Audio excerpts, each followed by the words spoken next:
In 1900, we averaged 1 calorie of energy per 1 calorie of food on the plate. Today, we average 15 calories of energy per 1 calorie on the plate. That's how inefficient this disintegration of the food system has become.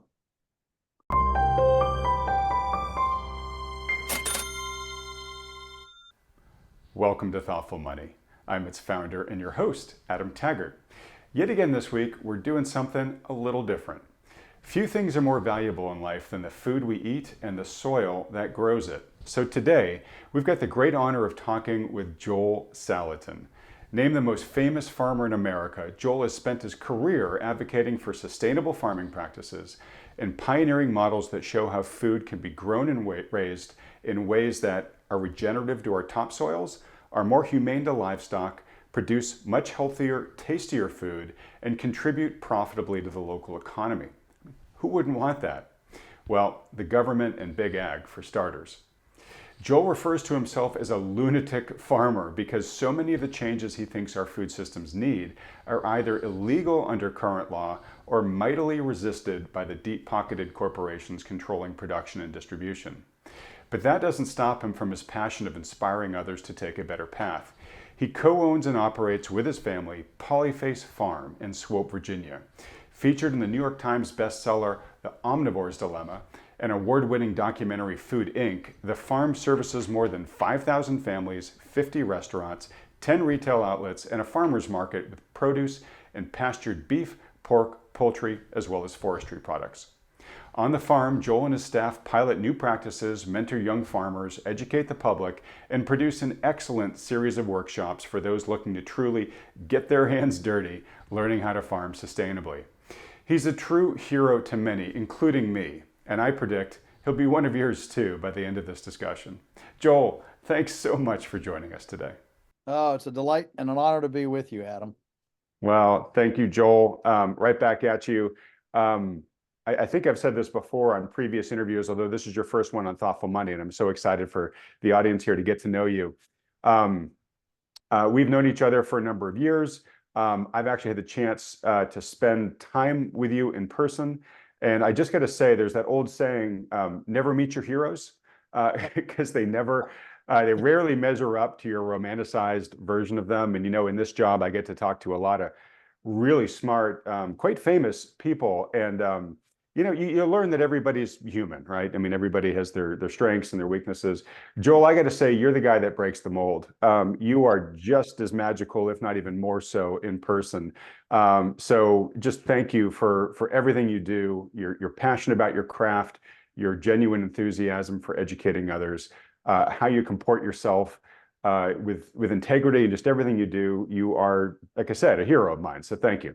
Well, thank you. That's very, very kind. We just, my dad always used to say about some person that you thought was a guru. Well, just remember, he puts his pants on one leg at a time too. Yeah. Yeah. So Well, look, I put my britches on one leg at a time too. okay. But humility, I would say, is also one of your graces. So anyways, look forward to again, folks getting to see what I'm talking about through the course of this discussion. So Joel, why don't we just start at a high level?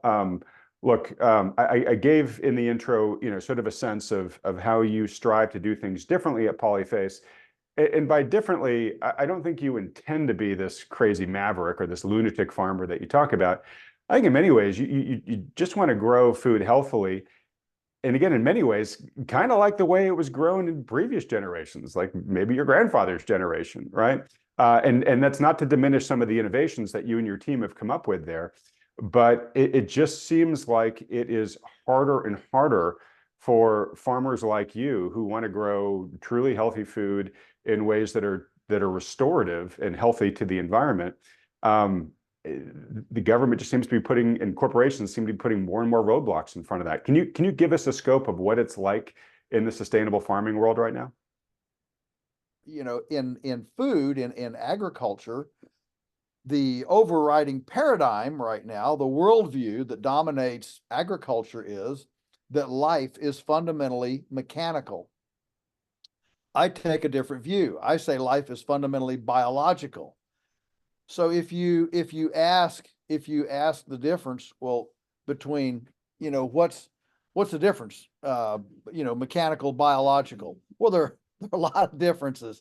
If you're driving down the road in your car and your right front wheel bearing goes out, you can't stop and let the car rest a while, or you know treat it with an herbal remedy or something, and it gets better. Mechanical things don't heal. Biological things do heal. They can. You can get a wound on your hand, and in 2 weeks, the new skin comes, and it heals. So there are the ability to heal is one of the big differences between machines and life and biology. Another big difference is that biological systems think. You and I are filled with trillions of microbes. I mean, we have up to 1,000 mitochondria in each cell. Just think about that. When I was in biology in 10th grade in high school, about the smallest thing we encountered was a cell. Now we're discovering that within that cell are thousands of beings making trades and decisions, uh, every quadrillionth of a second. I mean, it's beyond anything. Your car doesn't think. It doesn't care whether you get in it or out of it. It doesn't care whether it's in a wreck or whether it runs or anything. You can hug that hood, say, "I love you, car," and it just sits there. It just sits there.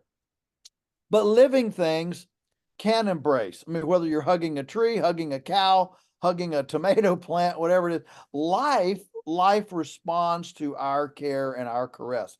I could go on, but I think that really, whatever, provides an umbrella, I think, over a discussion of orthodoxy versus unorthodoxy in food and farming, when you break it apart that way and realize that the entire orthodox food system, in fact, we could even say the orthodox medical system, the health system, is primarily viewing life as mechanical. We can pull DNA out here, we can put widgets in here, we can do this and that, and doesn't view it from this kind of biological, self-organizing, decision-making, thinking, sentient grouping of microscopic organisms that actually arrange themselves with great order and precision.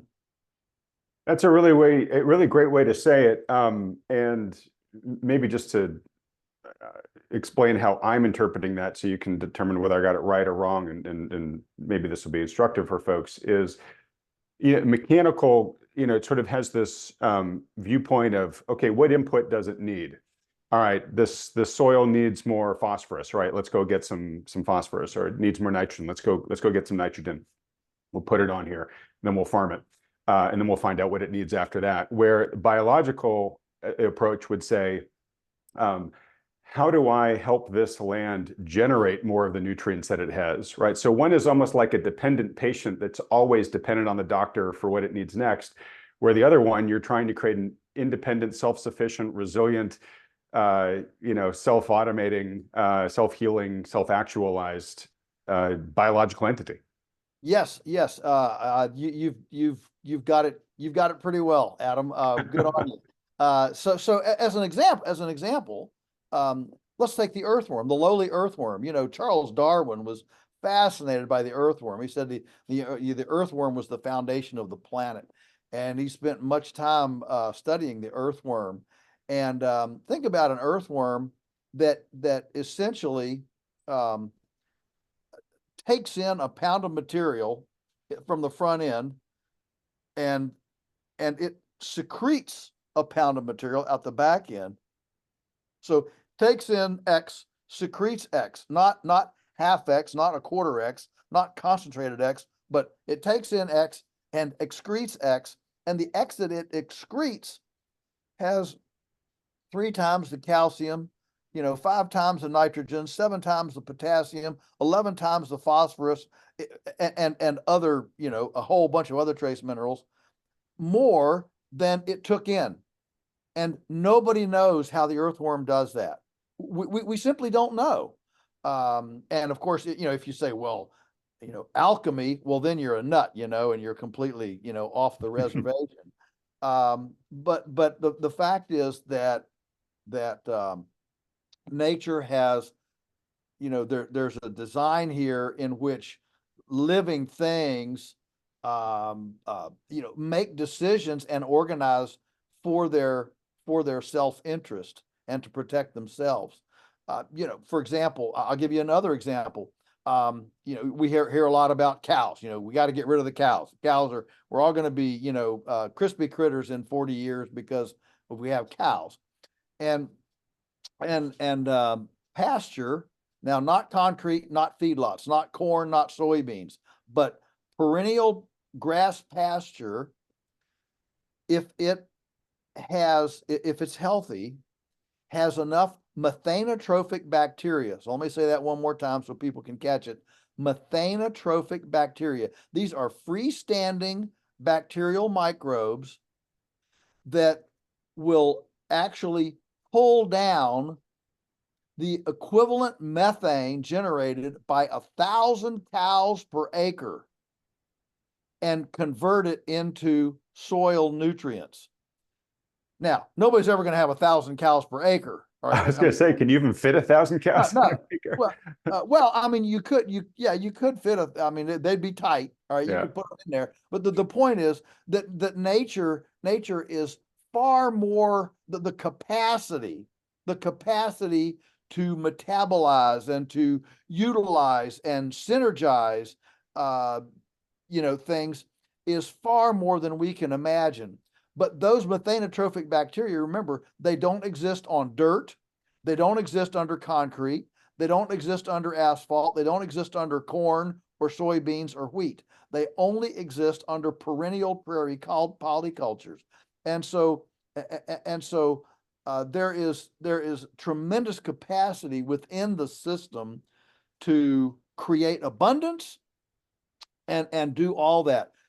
It gives me pause every time I stop to think for a moment that North America produced more nutrition 500 years ago than it does today. Now, it wasn't all eaten by people. It was, we had 100 million to 200 million bison. We had 2 million wolves that were eating 20 pounds of meat a day. We had 200 million beavers that ate more vegetable material than all the humans in North America today. We had bird populations. Audubon sat under a tree in whatever it was, 1820. He said he couldn't see the sun for 3 days because the flock of birds, they were passenger pigeons that flew over him for 3 days and blocked out the sun. That's before Tyson, Pilgrim's Pride, any of these things, and before John Deere and hybrid seeds and chemical fertilizer. So when we head down this pathway of, man, we're so smart, let's just realize that prehistoric North America actually produced more nutrition than it does today. That should give us all a bit of humility. Absolutely. That is a phenomenal stat and sobering when you think about it. All right. So the way, and again, feel free to correct any of my views if they're off, but the way in which I sort of see conventional farming versus, I'll call it sustainable farming, but what farms like yours do, the mechanical process approach, it's like an abusive overseer who is, whipping the land and trying to maximize output, right? And hey, we want to grow the maximum amount of this thing, and it's usually a monocrop. It's usually driving the land just for a single purpose, and it's kind of burning out the land. It's having to go out and get these outside inputs because it's basically exhausting what the land has, and over time the land gets more and more burned out through this process. Where what I see what you do, uh, Joel, is it's much more like a conductor, right? Where you're looking at the natural processes and you're trying to have them play off of each other in a way that the land wants to have happen. And you're letting the land basically step up to do, what it best can for whatever that particular, use you're trying to do it for. And it's a whole bunch of things working in common, right? It's the soil microbiome. It's the livestock that work on the land and their relationship to the plants, and there's a rotation, and there's all sorts of things that I'm sure we'll get into here in this discussion. But it's like this concert that you're creating. You're not forcing anything. You're kind of writing the score and then trying to get every piece of the property to play its own part, but in a natural harmony in the way that things are supposed to be, sort of like back before people when this land generated more nutrition. Yeah, yeah. And Sorry, before, I also should say too that the quality of the food produced by the yeah, concert has a much higher degree of nutrition than what's coming off from the abusive overseer. yeah, those are good metaphors. Before we leave the more nutrition angle, I should have pointed out that was created by the Native Americans, just like in Australia, the indigenous Aborigines. There's a wonderful book, The Greatest Estate, and it documents what those Aborigines did in Australia.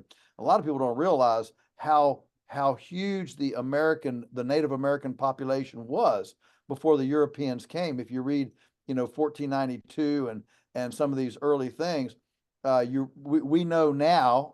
I don't think we knew this when I was in grade school, but now we know that, for example, Nebraska and Kansas, which I know they're fairly rural states, but Nebraska and Kansas in 1400 had a higher population than they do today, and Wow. that should give now the native population never was as high as we are in North America today, right this moment of people. But like I said, there were a whole lot of other things eating things. So just because they weren't being eaten by people, it wasn't, that there weren't a lot of people. Between 1492 and 1600, in that one century, 90% of the American human population died.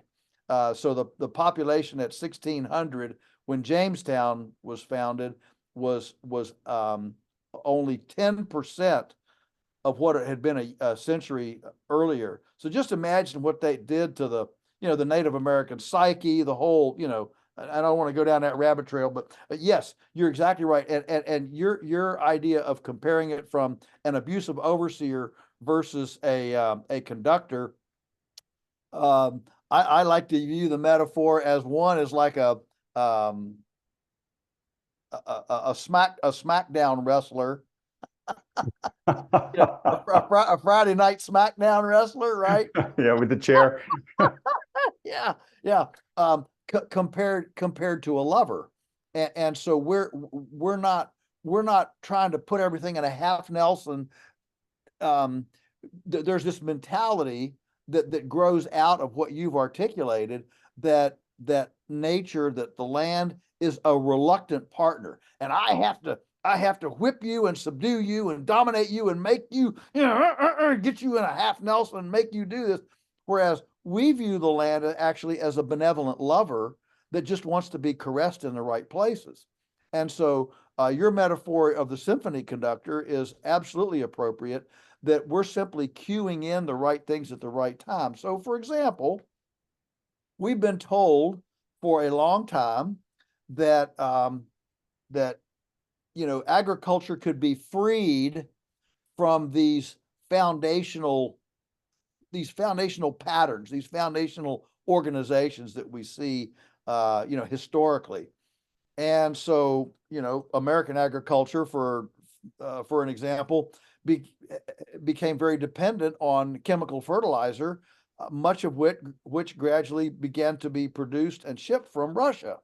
And so I'm sure you and our listeners here are going to remember very well when Putin invaded Ukraine, fertilizer jumped 400%, and farmers Mhm. were out here, oh no, what are we going to do? Everybody was having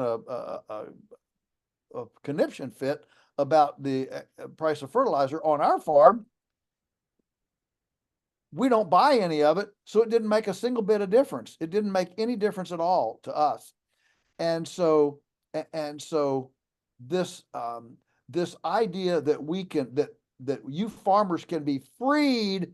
You can be freed from compost. You can be freed from worms. You can be freed from from all this historical Right. nuanced of dependency on on nature's simple. We just we just basically view plants as we can put intravenous chemical fertilizer in and view the soil as just a medium to hold up plants, and we'll just inject the stuff into the plants. Those of us who continued making compost, rotating cows, pasturing our animals instead of in factory farms, not using antibiotics and not using all the animal vaccines. Those of us who did that, as these World Economic Forum agendas and all these other things develop, and as the conventional system becomes more and more dependent and dominated, just like you said, from a nefarious, abusive overseer, we find true freedom and liberty is in embracing and endorsing these very, very basic natural patterns. For example, animals move. People say, well, how did you get so creative? Well, we just looked at nature and asked some very simple questions. What do you see when you see animals? Well, animals move. They're not locked up in Tyson chicken houses. They're not locked up in great big, feedlots. They're not locked up in Smithfield hog factories. They move. And so that simple phrase, animals move, sends you down a whole host of innovative shelter and control and water systems and all the innovations that we've done here to tease out this natural abundance has actually been almost serendipitous from a simple observation. Animals move. That's how this simple becomes elegantly complex in actual practical development. All right, and maybe I'm remiss from not having sort of asked this earlier in the conversation, but just to make sure we're bringing the audience along with us. So we're kind of comparing two different ways of farming here, right? And roughly, we'll call it conventional versus sustainable. What are some of the, somebody might say, hey, look, tomato's a tomato. Like, why do I really care which way it was grown? I think we've talked enough here about the treatment of the land so that people can say, okay, all things being equal, I'd rather have the land treated better, right? But there's a whole host of other benefits from this, right? I mean, there's the quality of the nutrition. There's, I'm assuming, kind of a yield per acre. I'm assuming your topsoils probably require less irrigation because they act as a natural sponge. I mean, there's a whole bunch of other benefits. Do you mind just kind of bullet pointing some of the top ones? Like why go sustainable? Okay, so let me give some bullet points. It's a great way to go about it. One is that when your organic matter increases, so organic matter is, think about, it's like a sponge. It's the stuff that gives soil sponginess. Organic matter, 1% organic matter holds 30,000 gallons of water per acre. Well, 30,000 gallons of water per acre can make a big difference on the shoulders of a drought, or on like in California, where you have a Mediterranean climate, you have a wet season and a dry season. Makes a big difference on how much the ground can absorb and how much the ground can hold, into the dry time. And so on our farm in 1961, when my mom and dad came and purchased this property, we averaged 1% organic matter. Today we average 8.2. So let's just call it 8% organic matter. We've gone from 1 to 8% organic matter. That's a 7% increase. 7% times 30,000 gallons is 210,000 gallons No, I gave you the wrong figure. It's 20,000. Sorry. 30,000 is 1 acre inch of water. We'll get to that in a second. 20,000 is what 1% holds. So 20,000 times 7% increase is 140,000 gallons of water that we can now hold per acre that we could not hold when we started. What that does is it means when you have excess water, it means you can absorb way more and more faster. It means when you have decreased water, depleted water, you have a sponge that's resilient enough to hold up the biology in the soil, longer into the dry time. So, as we hear more, and I don't want to get into a climate change and all that stuff, but let's just assume, for example, that climate calamity is increasing. Well, if it is, what we see is more dry in the dry and more wet in the wet. Mm-hmm. And I mean that's what the orthodoxy says right now. I'm not going to say I agree with it or disagree with it. That's what the orthodoxy says. The point is that if that is what's happening, we need organic matter in the soil to make it resilient for both extremes, for both excess water and excess dry. That's the point. So that's one big critical factor. Another is that when you run your fertility based on in situ carbon, we have all this carbon trading, all this stuff going on. All right, well, forget all that. The fact is that the way soil is built is through decomposing carbon. Vegetation, the sun grows vegetation. Vegetation either goes through an animal and digests, or it decomposes on the ground. But the point is that all soils are and were developed based on on-site carbon decomposition. That carbon decomposition is what feeds the earthworms.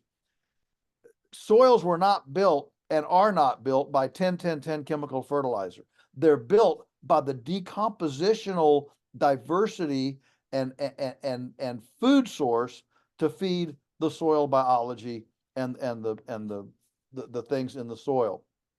And finally, I'll just say that there's a huge nutritional component here when we start feeding our animals and our plants from the full cornucopia of biological, mineral, and microbial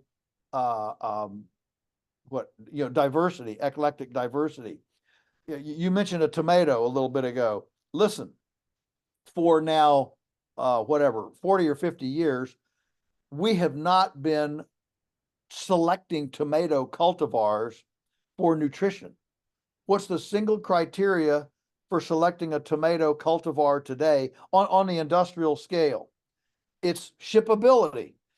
Can this thing bounce around in the back of a tractor trailer for 1,500 miles from the field to the plate?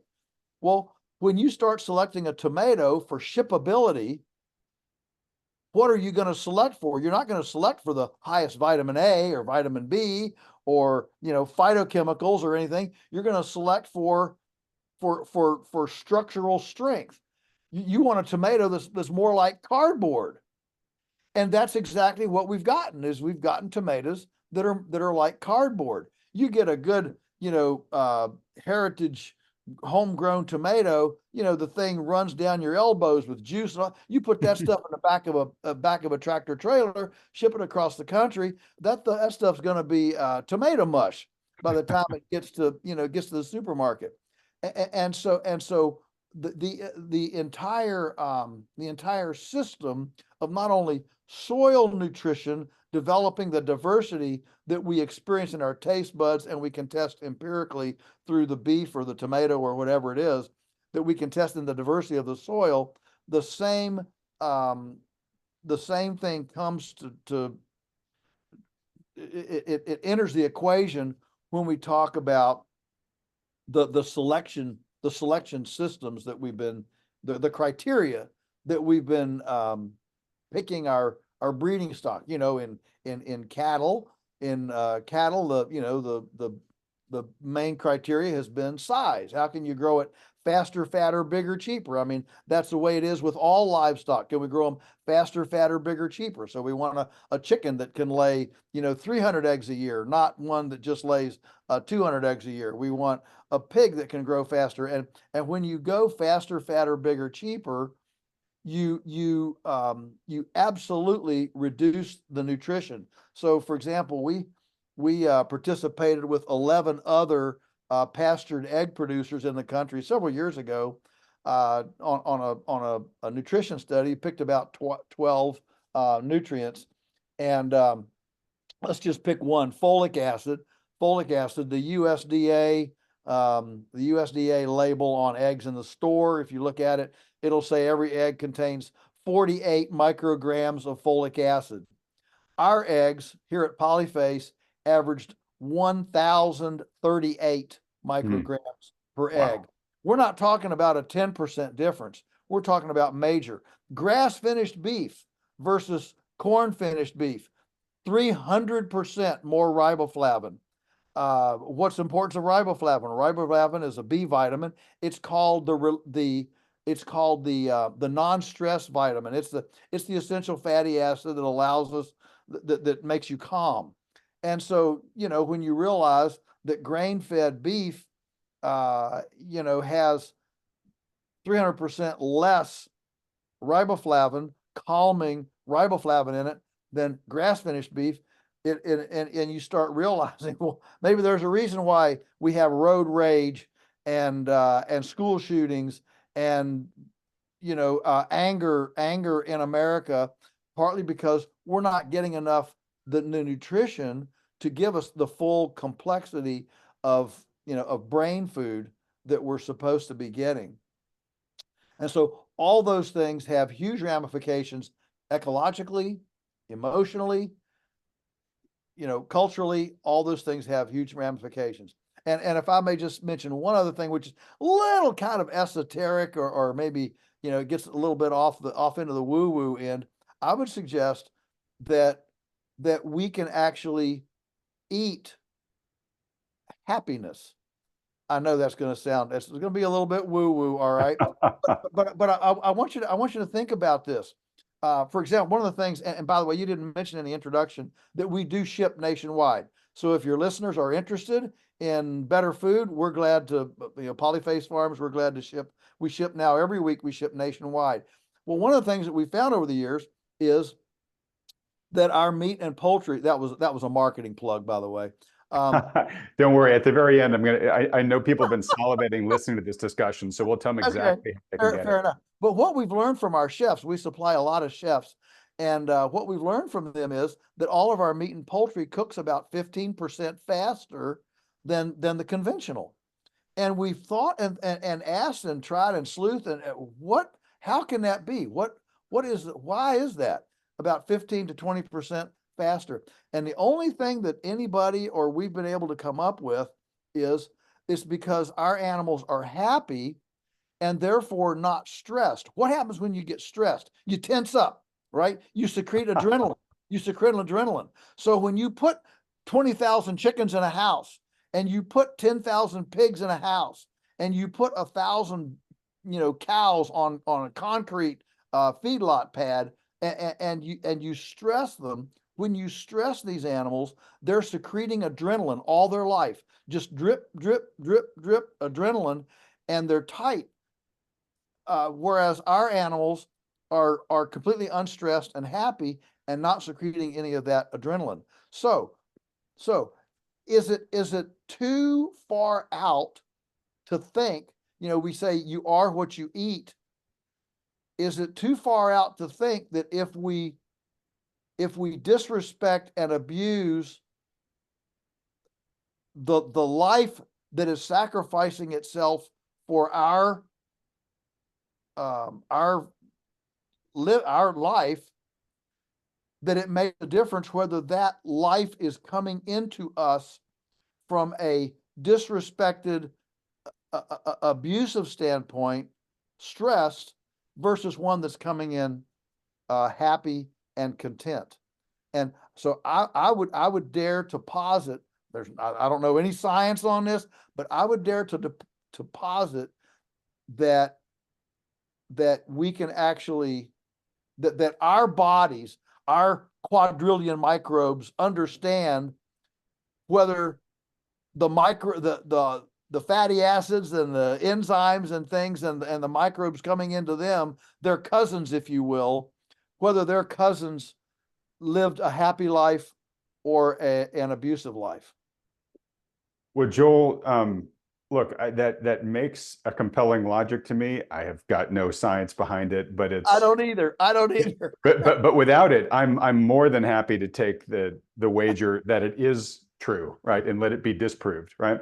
I'm really glad you mentioned that, because the other question I was going to ask, and this is the other side of the coin of my question, is for the livestock that you raise on the farm, it tastes better, has more nutrition, all that stuff. We can eat happiness. So there's a lot in it for us selfishly as the ingester. But if we care about just humanely raised animals, I've got to imagine the life of a cow or a chicken on Polyface Farm is vastly more humane on average than the life of one in a conventional feedlot or chicken house or whatever, chicken factory. Yes, yes, very much so. So our animals, during the season, now we do have a winter here. This isn't California. So we do have a winter, and we have enough cold to ice skate on the pond for about a week normally during the winter time. We get, a couple feet of snow normally in the winter. And so except for just the dead of winter for about 100 days, otherwise, all of our animals are outside on pasture, and they're moved. We move the cows every day. We move the meat chickens. We move them every day. So they're moved across the pasture, which means they have portable shelter. We've installed 12 miles of water line that gravity flows from ponds we built up in the mountain behind us, up in the hills. So we have permaculture style ponds that feed 70-pound pressure water over the entire farm as a water network, so we can get water to all these fields, so we can move animals along. We follow the cows with egg mobiles. The chickens scratch through the cow patties, eat out the fly larvae, spread the cow pies out, like the egret on the rhino's nose. The herbivore aviary symbiotic relationship is one of the most foundational natural patterns in nature. And so we're letting animals do the work. When we feed hay, and when we run out of grass or snow gets too deep, we feed hay. We bring the cows in under awning, and we have so our fertilizer budget, if you will, is a great big commercial chipper, a wood chipper. And so we go to the woods and we get, crooked and diseased trees and upgrade the wood lot, and bring that biomass down and make a carbonaceous diaper to absorb the manure and urine that the cows are making. We add corn to it as they press out the oxygen and build it through the winter. So in the spring, we've got this deep 3 to 4 foot deep carbonaceous diaper bedding pack that's anaerobic. We put the pigs in. The pigs then seek the fermented corn in the bedding and rotate it, oxygenate it, and convert it from anaerobic to aerobic compost. And that aerobic compost then becomes the heart and soul of our fertility program. So the animals do the work. So the beauty of this is now the pigs are not just bacon and pork chops. The pigs are actually co-laborers in this great land healing ministry. And it really changes the emotional relational aspect that we have, with our livestock. That is amazing. Not only in how the animals are treated, but that's just such a great example of your approach as conductor. As I said, you had probably like a dozen different natural processes there that you're just weaving together in a way that benefits all. It's fantastic. All right, Joel. Well, look, I'm looking at the time, and I want to make sure we have enough time to get to sort of the solution side of things, but I still want to go through the problem set a little bit more. I can imagine that most people listening to this are saying, "Hey, look, all things being roughly equal, economically, whatever, why wouldn't we do it Joel's way, right? It just sounds so much better, right?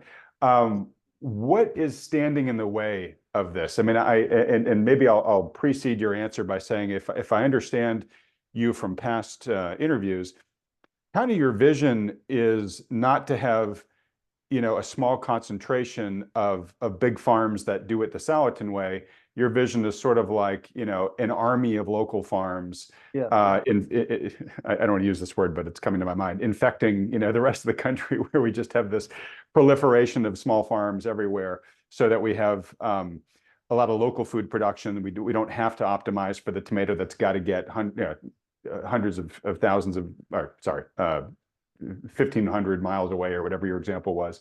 And we just have the resilience, right? That like, hey, if one farm has a bad year, don't worry, because we've got 30 others in the area, right? Yeah. Yeah. Listen, Adam, this is a rhetorical question, by the way.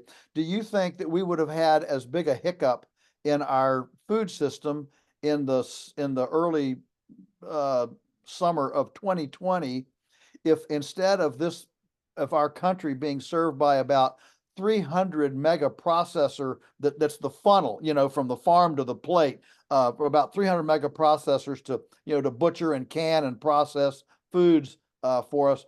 If instead we had been supplied by 30,000 smaller neighborhood community processing facilities, would we have had as big a hiccup?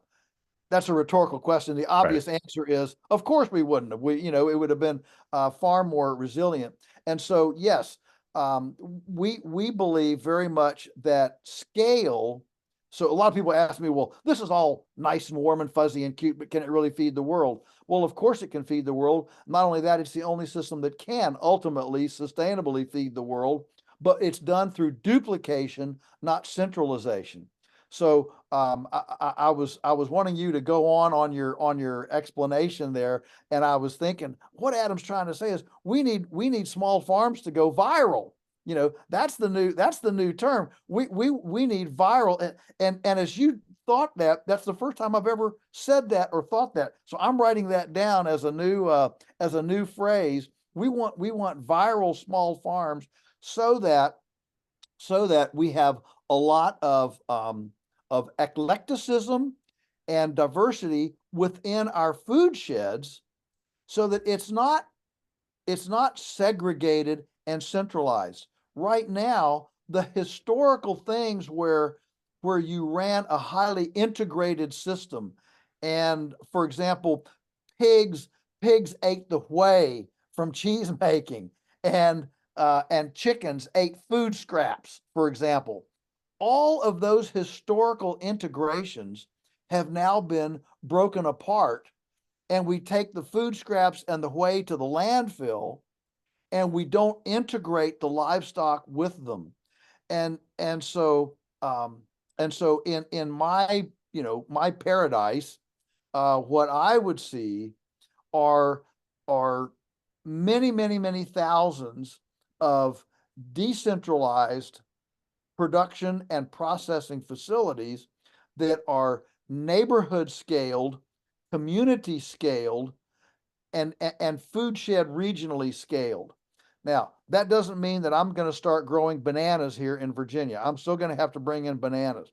But if everyone, and for example, California right now grows what, 80% of the world's almonds. Okay, well, almonds can be grown a lot of other places besides California.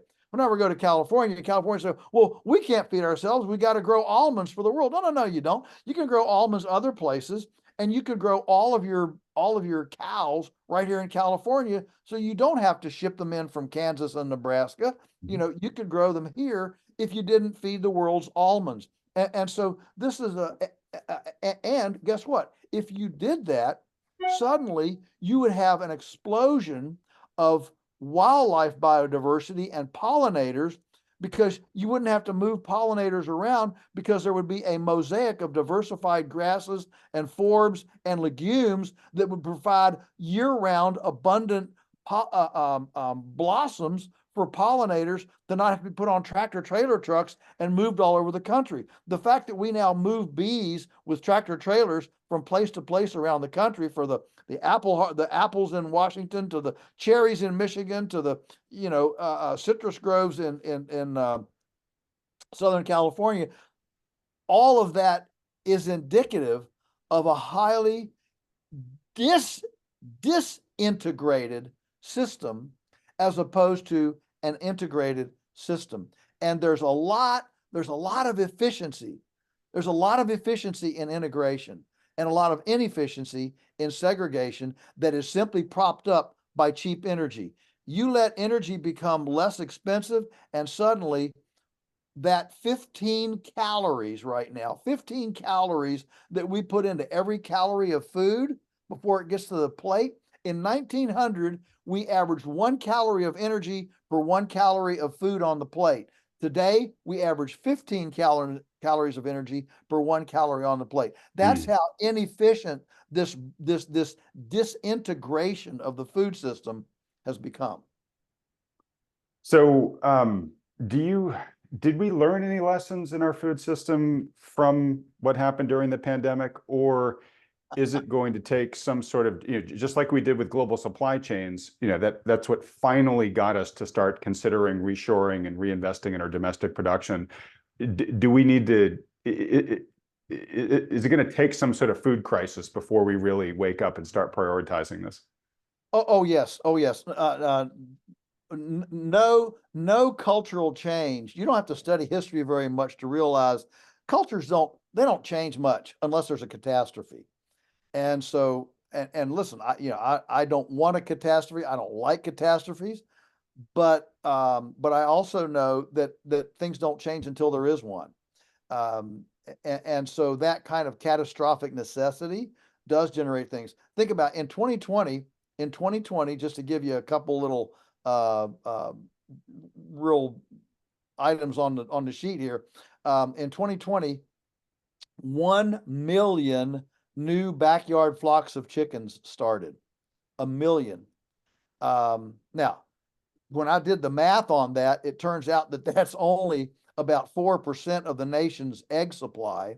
But still, that was major within what I call our integrity food movement. It was a big deal. Hatcheries ran out of chicks. You couldn't buy chicks. The number one Googled food item in October of 2020, the number one Googled food item was how to make sourdough mother. People were stuck at home. They wanted to make sourdough. That's a good thing. It's a good thing to learn how to make sourdough. And so, yes, there was definitely and since 2020, the homestead tsunami is just captivating the country. I mean, there are people buying small acreages, leaving the city by the droves, and it's very much a movement. And there are now homestead gatherings, expos all over the country, and there are thousands of people coming. I mean, these are 3, 4, 5, 6,000 people coming to these things. I mean, I speak at most of them, and so I see these things, and it's literally developed in the last 4 years. It's quite a phenomenon. I cheer that in many ways. I do also want to give a nod to, I think a part of the driver of that is a reflection of some of the loss of economic prosperity that younger generations are seeing, and they're making an understandable choice, which is, look, I don't have confidence I'm going to rise up the economic ladder the way that I thought I was going to, the way that my folks' generation was able to. But I applaud the fact that they are finding purpose in ways that are constructive both to society and, I think in many cases, to their psyches. So, I wish there was a different reason why they were turning to it, but I'm glad they are turning to it. Yeah, listen, Adam, my phrase that I kind of coined recently was that the new 401k plan, the new 401k is living relationally proximate to people who know how to grow things, fix things, and build things. Growing things, fixing things, and building things is the new 401k plan. And what we're seeing is people actually cash in their 401k plans, or they're taking some of that investment, and they're learning how to repair small engines, do electrical work, these vocational things. This is the new 401k. And it's, well, look, it's real value creation, it's resilience, and you and I have been talking about the importance of resilience for many, many years together, Joel. Anyways, it's good to see. Like I said, I wish they weren't necessarily, so many of them weren't necessarily being forced into it, but I applaud this direction. So I'm looking at the time, and I want to make sure we get to my big question for you, which is, hey, if I just, or what can people do who are watching this to help create the type of future we'd like to see here in terms of food production?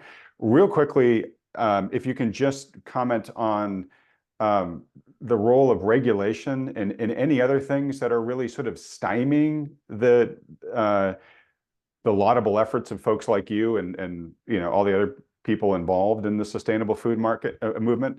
Because I know, we've talked at length about them in the past, and one example I'll mention just to give you a chance to riff off it if you want is, I think you said you can like go out in the woods and shoot a deer, strap it to the hood of your pickup, drive it around town in the hot sun all day, and then invite your community to come home and have some venison, at a barbecue. But I think for you, given the regulations there in Virginia, there's certain animals, I don't know whether it's your chickens or your pigs or whatever, that you essentially have to take out of county or out of state to be able to get processed before you can actually sell them to somebody. Yeah, so your operative term there is to sell. And so right now, we cannot sell a T-bone steak from a steer that we raised here that was birthed and raised here on our farm from one of our cows. We cannot sell a T-bone steak from that animal without taking it clear out of the county to a federal inspected processing facility, re-importing it to the county so that we can sell it to a neighbor right across the fence, or take it to, Aunt Matilda at church who wants to buy it. But as you said, you can go out and shoot a deer on a 70-degree day, drag it through the sticks and the rocks, and you can butcher that in your own home and feed it to your children and your neighbors. You can give that away. In fact, we could give the beef away. So the operative term there is sell, and so it's in commerce, and so that's where the regulations jump onto you is in commerce. Now, on everything else that's hazardous in our culture, for example, pharmaceuticals, hard drugs, cocaine, methamphetamine, fentanyl, I don't want to get into all that. As a libertarian, by the way, in full transparency, I'd legalize it all. But also I wouldn't have any government involvement in healthcare. So if you want to blow your brains out with fentanyl, you can go die on the streets. Fine with me. Don't ask me to pay for it. But anyway, with that being said, on all these other hazardous substances, the prohibition is on both buyer and seller. Okay, so I can't possess cocaine, I can't make cocaine, I can't sell cocaine, I can't buy cocaine. But when it comes to food, whether it's raw milk or homemade charcuterie or chicken pot pie that I've made, when it comes to food, the prohibition is only on the seller. It's not on the buyer. So if I can acquire it on the black market, under the table, in the guerrilla economy, if I can acquire it, it's just fine. I can feed it to my children. I can invite neighbors over for a party, and we can all enjoy this completely contraband material, and it's completely legal. The only prohibition is on the sale. So what is it? And all of this stuff, I can give it away. I can give it away. I can give away my beef. I can give away chicken. I can give away meat pies and whatever. So what is it about selling that suddenly turns it from a benign, wonderful, patriotic gift to a hazardous substance that a SWAT team can be dispatched to come in and and lock down and confiscate from your premises. What is it about the sale? And so my point here is that these food police, these food regulations that are the single biggest hurdle for bringing more players into the game, if you will, players into the game, meaning farmers, small scale food processors, cottage food outfits. The single biggest hurdle for that are these food police, these food regulations that have nothing to do that by their own inherent implementation do not view the food they're protecting or regulating as inherently hazardous. Only the sale is inherently hazardous. It's not hazardous to eat it. It's not hazardous to buy it. It's not hazardous to feed it to your children. It's only hazardous if I sell it. Clearly, this is not about hazardous food. It is about controlling access to the marketplace. That is the driving force. And so controlling the access to the marketplace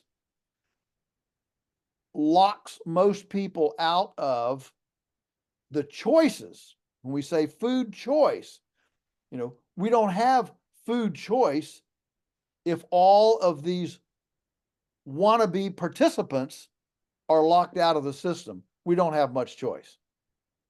Okay, and so what do you see as the offset to that? Is this a proliferation of small scale processing opportunities in local locations? Just what do we, if we as a motivated public want to agitate for a reform here, what should we be asking for? Yeah, so let's see here. Let me just grab it so I can read it right off. I have it right here on my wall here. Congressman Thomas Massie from Kentucky has introduced a constitutional amendment at the federal level. And here's what it says. He introduced this about 2 or 3 months ago. Here's what it says. The right of the people to grow food and purchase food from the source of their choice shall not be infringed, and Congress shall make no law regulating the production and distribution of food products which do not move across state lines. That it is now in. And what that would do is put food choice on the same individual human right level as the freedom to speak, the freedom to worship. Right now, Americans do not have the freedom, a guaranteed right to the food of their choice. That's been ruled on from the federal bench now in several court cases, and people are amazed. You mean I can't choose what I want to eat? No, you can't buy what you want. That's where this inability to sell comes in. So what this constitutional amendment does is it gives standing, and I don't want to get too legal here on people, but it gives standing to the individual that says, if the government gets in the way of my food, like it gets in the way of my worship or my speech, then I have constitutional redress at the Supreme Court to ensure that a bureaucrat does not get between my mouth and my stomach. And if that isn't a basic human right, I don't know what is. It's one of the most fundamental human rights that we can imagine. And when the government gets between my lips and my throat, I call that an invasion of privacy. Okay. All right. Well, it's glad to see that there is legislation that is being pushed to try to unblock some of these handicapping regulations that are getting in the way of these types of food systems that many would like to see out there. So obviously we can go support those with our votes. All right. Well, look, for people that would like to play a role in helping this vision, helping sustainable farms to go viral? What can they do? Obviously, I guess they can support, some legislations of the type that we talked about. I also imagine they can support the solutions that they want to see more of with their dollars, right? And maybe at the end of this discussion, we'll have you tell people exactly where to go if they want to buy some food directly from Polyface. But what should people who want to be on board this train be thinking about doing? That's great. Well, I have a 3-point recipe, Adam, for that. It's one of the most common and enjoyable questions I get, because when people hear this, I want to help. I want to participate. That's a natural human thing. And so I've got a 3-part recipe. Number one, get in your kitchen. Get in your kitchen. We cannot abdicate a food participatory environment as profoundly as our country has abdicated the historic relationship with food, like we've done in this country, and have an authentic food system. You simply cannot drink Coke and eat DiGiorno's frozen pizza and microwavable pie and have an authentic food system. You have to participate. You have to get in your kitchen. And we're not talking about grandma's kitchen now. We're talking about a kitchen with, automatic bread makers, ice cream makers, Instapot, crock pots, hot and cold running water, refrigerator. I mean, we've never techno-gadgetized our kitchen to the point that we've done recently, and been more profoundly negligent as to using the techno gadgets that we've developed. So the first thing, domestic culinary arts. Get in your kitchen, buy unprocessed food, and cook from scratch. Number two, do something yourself. I don't care whether it's a little vermicomposting bin under your sink. Shut off the food, whatever you call it, the grinder under there. The food disposal. No. You just give that to your earthworms, and they'll make nice worm castings for the flower pots that you have sitting around. You can have a beehive on the roof. You can have chickens in the backyard. You can grow a garden. You can hang a PVC pre-pocketed tubes on your patio and grow your fresh herbs in the patio. You can sprout mung beans in a quart jar on the windowsill. The point is to do something, grow something yourself, to viscerally connect to the mystery and majesty of life, of biology, that there's something more amazing here than me. That's number two. Number three, so we got number one, get in your kitchen. Number two, grow something yourself. Number three, connect with your local food source, or connect directly, whether it's local, whether it's on websites or whatever, but connect viscerally with your provenance. In other words, people say, well, where am I going to find this in the supermarket? I'm saying, don't go to the supermarket. You might need to go there for toilet paper and Kleenex, or something like that. But basically, you're looking to circumvent. It's time to circumvent the conventional system, because it's only in circumvention are we going to make changes. We're in a time where the operative term is we want to defund. We want to defund the police. Defund. All right. You know what? It's time to defund Tyson. It's time to defund Monsanto. Goodness, it's time to defund the government. So how about we start living on as little as we can live instead of as much as we can live? Quit buying the little bright, shiny objects and devote our attention to actually things that matter and create value, for the future. So get in your kitchen, grow something yourself, and connect directly with your food source, whether it's through a website, through a visit, through a phone call, whatever. Connect directly with your provenance. Those three things will defund all the negatives and fund all the positives. And we will have the future tomorrow that the cumulative effect of those three actions done across the board, every one of those that's done has an effect on the world we leave our grandchildren. Well, amen, brother. So well put. And I'm going to guess you're getting a standing ovation from the viewing audience here right now, Joel. So, folks, I told you he was going to become your hero by the end of this discussion. I feel quite validated and vindicated in that prediction. Joel, I could keep talking with you forever. I'm sure I'm going to get a bunch of comments saying, "Why didn't you guys, keep going for 2 more hours?" I have a lot of questions we haven't gotten to. So, Joel, it'd just be wonderful to have you come back on the program again at some point in the future when you can get away from your busy duties at the farms. But I would be very remiss if I didn't ask here for folks that have really enjoyed this, would like to follow you and the work that you and Polyface do between now and your next appearance on this channel, and may want to buy some food directly from you. Where should they go? So you can go to Polyface, Polyface. It's the farm of many faces, polyfacefarms.com. If you type in POLY, it'll probably pop right up and you see a website there. I don't have a personal website. I don't have a personal Instagram. I don't even, hey, listen, Adam, look, look at this. This is my, this is my phone. I'm still on Flip City. Okay. But I have a staff. I have a staff that takes care of all these things.